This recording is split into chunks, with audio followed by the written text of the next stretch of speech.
The Samsung Galaxy A18 is expected to launch in mid-2026, and it's shaping up to be one of Samsung's most exciting A-series releases yet, bringing near-flagship upgrades to the budget segment.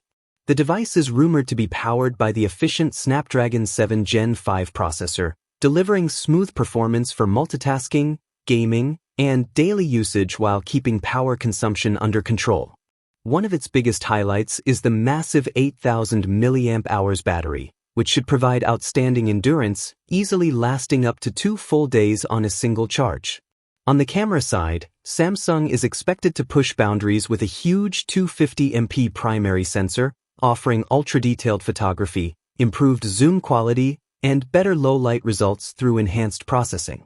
With a large immersive display, modern One UI features, and upgraded hardware built for 2026 users, the Galaxy A18 is expected to be a strong contender for anyone wanting premium-style features without flagship pricing.